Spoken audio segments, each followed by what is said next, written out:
Hello, and welcome to Color Commentary. I'm TJ, your average fan, and I'll be talking to you today about a show, a Netflix series called Chaos, starring Jeff Goldblum. Let's get into it, shall we? Spoilers! Okay, so this show is about the Greek gods and their modern day existence and what they got going on now.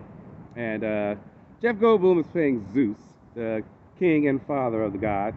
And we start this show in Greece, in Crete, where they're celebrating Olympia Day, a special day where they celebrate and worship the gods. There's still plenty of temples and churches that still worship the gods in Greece, so there are people that still believe. Well, Crete is run by Poseidon apparently, and they were supposed to be unveiling a monument to Zeus, and it was covered in poo and said, "F the gods." So Zeus was pissed, but Hera, his wife, and apparently sister, calmed him down because he wanted to just wipe everybody out, but that wasn't the case. But he also has this magic ring that's supposed to be never fails, and when it does, it means that he's going to be dying soon. So he's afraid of that because he thought he saw a wobble in it, this magic ring floating in the garden on Olympus, because that's where he's staying at, up in the mountains on Olympus. It's beautiful, gotta say. Him and Hera, who gets her power from listening to people confess their sins to these priest-like women who cut out their tongues so they can't speak back. But she listens to everything that these people are saying, and she gets power off of it. Then you got Dionysus, who's the god of pleasure and fun and chaos and all of that kind of stuff. And, well, he's feeling like he could do more. He wants a better job, even though his mother got turned into a bee by Hera. So him and Hera is into it. He bought his father a watch for this special Olympia Day. And, yeah, he didn't want it. So he felt bad about it because he had already had a watch from Hercules that he felt like was precious. So Dionysus stole it. So that, so far, as the gods go, that's what's going on with them.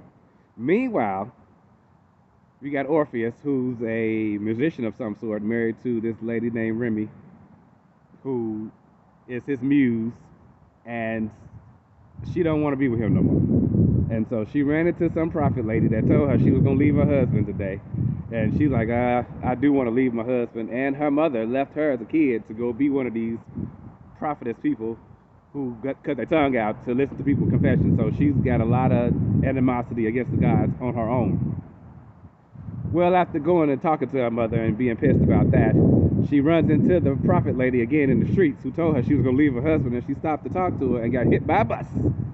So yeah, she's a dead lady. So Orpheus, of course, was in the middle of a concert when he found this out and broke down, and so now he wanted to kill himself.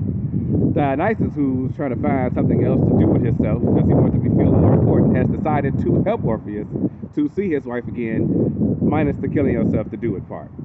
And Riddy, I'm sorry, I called her Remy. Riddy is her name. She's on the ferry to the underworld. Yeah, she's on her way to go see Hades. So that is what happened all in this first episode. It was crazy. But it's hilarious. It's interesting. The myths are, how can I put it? Interesting. They're just very interesting, and I'm enjoying seeing how it's unfolding with this prophecy that Zeus thinks is happening, plus the prophecy that this other dude, I forgot his name, but he's attached to this wall, going to get his guts ate out every day. But he's Zeus's only friend, and he trying to tell him, like, yeah, nah, you're good, sir, you're all right. But and secretly, he like, yeah, it's time, it's going down, the prophecy coming true, and you're going to be dead, and I'm going to be out of here. Thank goodness. So Zeus got a lot of people working against him right now, and I don't see, and his other kids didn't even show up for this party. You know, Aphrodite, any of the other gods that are Zeus's children, they didn't show up. Only Dionysus showed up for the party, and he left early when he stole his father's watch that Hercules gave him. So I don't know what his other kids gonna do about this, or what he gonna have to say about to Poseidon about his brother about what happened in Crete with the monument, because Hera, like, he just not running his city right. You know, that's all. We shall see.